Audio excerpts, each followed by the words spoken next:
Hello everyone, welcome to episode 2 of DiffyQ and Linear Algebra. Today we're going to be looking at first order DiffyQ part 2. And so this is just continuing off what we had last time. If you're not acquainted with homogeneous differential equations, it may help you to watch the first video before coming to this one. So I'm really excited for this video. I got a special treat for y'all halfway through. Y'all are going to love it. You guys are going to flutter your lashes and blush and all that stuff. It's going to be amazing. So let's get into this. So today we're going to be looking at non-homogeneous equations. Last video was all about homogeneous equations. You remember that dy over dt plus a of t times y is equal to 0, right? But look at this. It's very similar but not the same. There's actually a new continuous function of time in here called b of t. So just imagine for a second we tried solving this the same way as we went for the homogeneous equation, right? We're solving for y of t. We're solving for y. So subtract both sides a of t times y, then divide both sides by y. So far so good until you realize that now you have a b of t divided by y.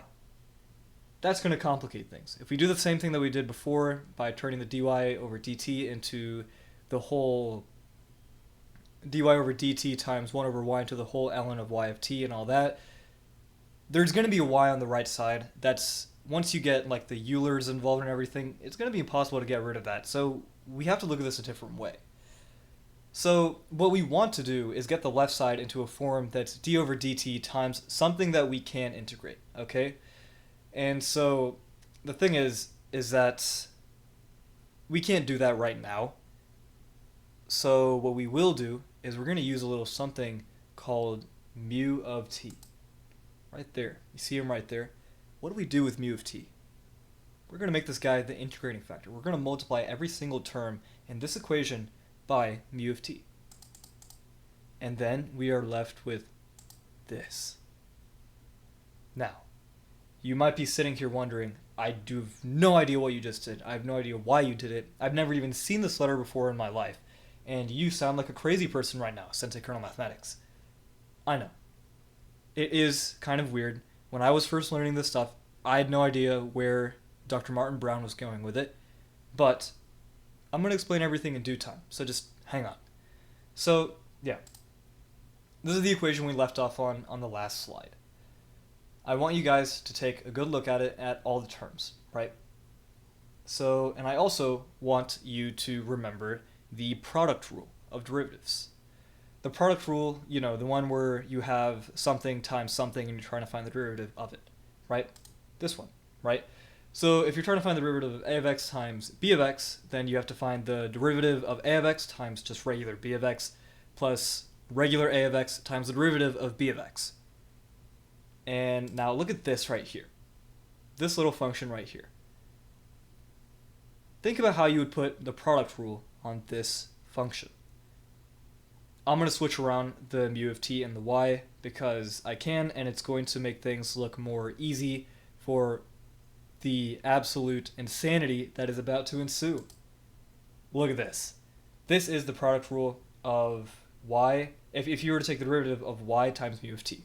So you have the derivative of y times regular mu of t plus the derivative of mu of t times regular y, right? Now you might be wondering, why did you do that? You did that for no reason, senseicolonelmath. Hang on, just hang on. You guys are so impatient. So, look at this. This is the equation we started out with, right? This is the original one. We took the original non-homogeneous equation and we muified it. This is what we left off of on the first slide, and this is what we left off on the last slide. I want you guys to tell me if you notice any similarities between this term right here and this term right here. They're the same, aren't they? The thing is these are actually almost exactly alike, except for the fact that, look at this here. We have this the same, we have this y the same, and this y the same. But the mu of t times a of t is not the same as this right here. How on earth do we get this mu of t times a of t equal to this so that we can use this right here, which is a term that we were looking for at the beginning. If you recall that we want something d over dt and then something we can integrate. That's the way we solve this, and we're so close. Now how do we get this equal to that? First, we need to look at what mu of t is. I have not talked about what mu of t is. and making sure that mu of t follows this criteria right here so that these things are equal is going to be instrumental to that. So yeah, look at this. Here is what we're trying to get. This is all we want. With this, everything is solved. We need to make this beautiful. I want to show you guys something though. Do you guys remember the format for the homogeneous differential equation? The dy over dt plus a of t times y equaling 0.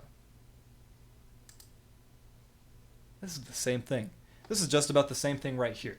If y'all remember that the solution to that equation would be the e to the constant of integration times e to the power of the negative integral of a. This is the same thing, except there is a subtraction symbol here instead of an addition symbol.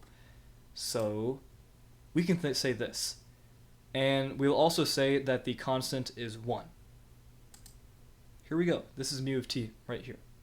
Isn't that crazy, guys? We got mu of t. We got mu of t, guys. This is crazy. So now I hope mu of t is a bit less enigmatic for you guys. But now we need to go back to the big equation. So we have already decided, based on the previous slide, based on figuring out a good solution for mu of t, the one that works, we can say that this is equal to that. Don't forget, though, that the one on the right is a product rule derivative of d over dt mu of t times y. So yeah, right here, this is what we got right here. But wait, aren't these the same? Wait, they're literally the same. They're the same. And so now we can just sub this for that. And then now we have this. And then now we have this. And then now we have this. Ladies and gentlemen, this is officially the same exact non-homogeneous equation, but just in a form where the left-hand side, we can integrate this easily. How about that? Is that not amazing, guys? Is that not amazing? I am honestly, I was thrilled when I first saw this the first time, and I hope y'all are too. So yeah. We need to integrate both sides now. We have the y of t in here. It's locked in. Just, we need to integrate both sides. So I will like to say that in my last video, I neglected the dt's. We need to multiply both sides by dt to even make this, like, integratable, right? One of my dear friends, who goes by the alias Nizam of Hyderabad, that's not his real name. That's just like an anonymous thing. He told me about that. And he also left a really good correction on the last video too, which I left in the comments. So yeah. But yeah, don't forget your dt's right here. They're crucial in making sure that you can integrate stuff. So yeah, let's integrate both sides. Remember, if we integrate this, the d over dt with the dt at the end, it literally just becomes this. And then here's this right here. So this is here, and now we have this on the right. We have to add the constant of integration for an indefinite integral. And so here we have here. We solved it. We actually solved it. It was already right here. We just divided everything by mu of t on the right side, and this is it. This is your general solution right here.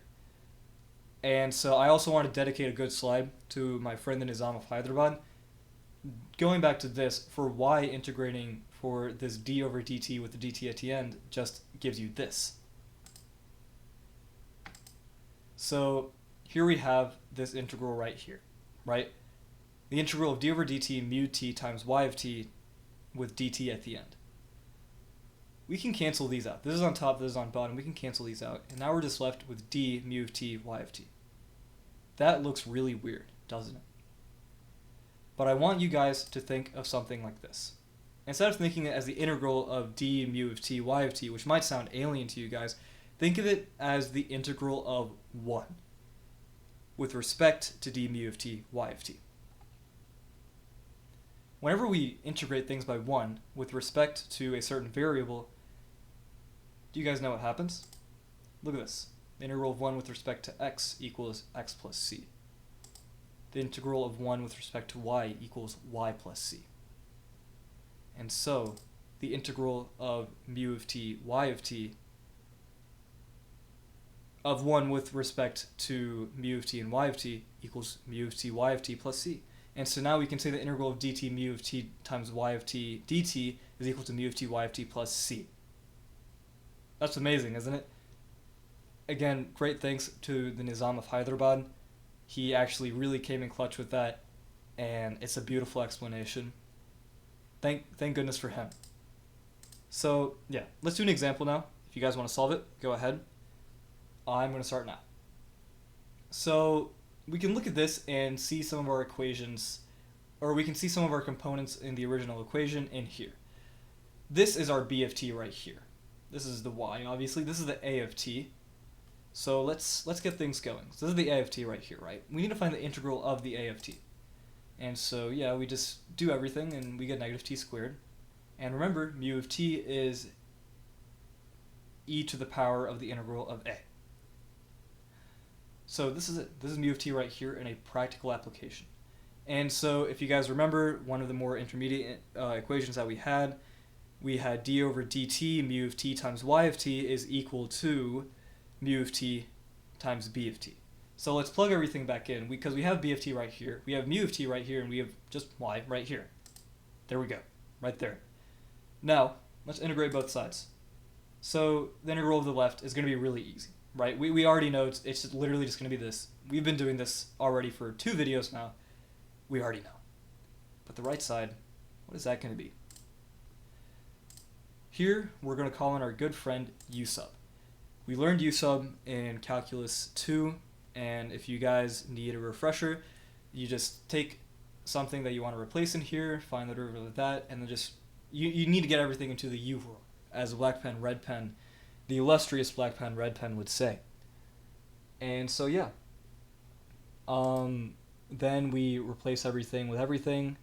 There's still t's in here, but they do cancel out. Then there is a coefficient in here of negative 1/2. It's constant, so we can just take that out the integral. Here we go. And so how do we integrate this? We know that the derivative of e to the power of x is just e to the power of x. We know that the integral of e to the power of x is also e to the power of x. So the integral of e to the power of u will just be e to the power of u. And then we can factor in back our coefficient. And so now we have negative 1/2 times e to the power of u, which gives us this. Plug the u back in, and now we have negative e to the power of negative t squared over 2. So let's bring everything back to this big equation right here, right? Can't neglect that.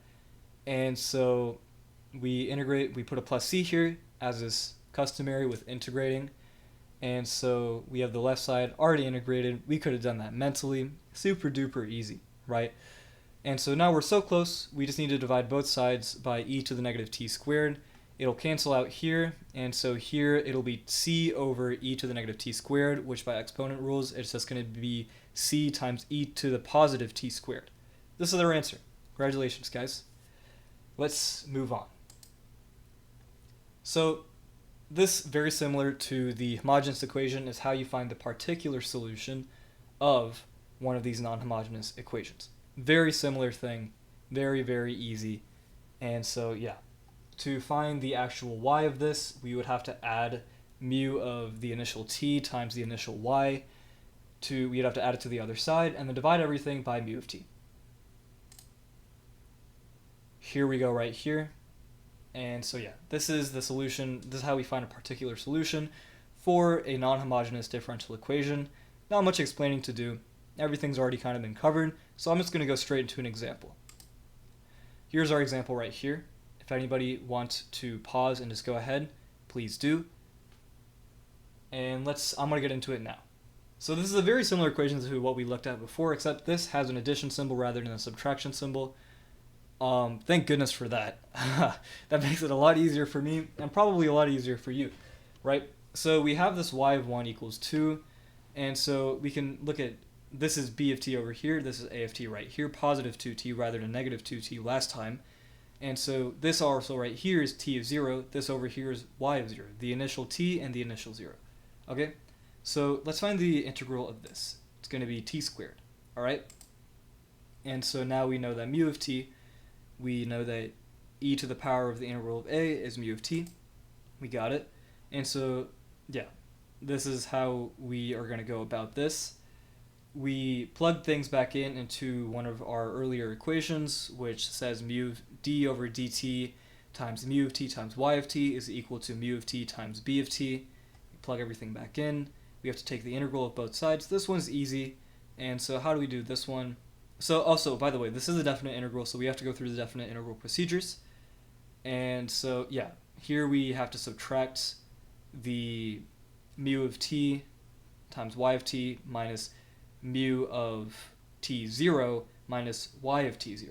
Mu of t0 is going to be, remember, t of 0 is 1, so e to the 1 squared, which is e to the 1, which is just e, right? Minus the y of t squared, which is 2. So now we have 2e, right? Equal to this definite integral right here, which we will evaluate shortly.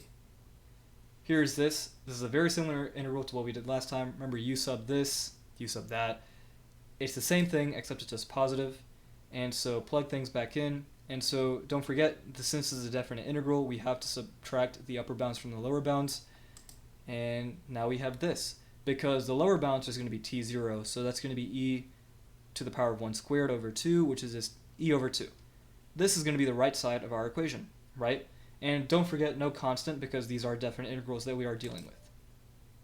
So this is our equation right here. This is the left side. This is the right side.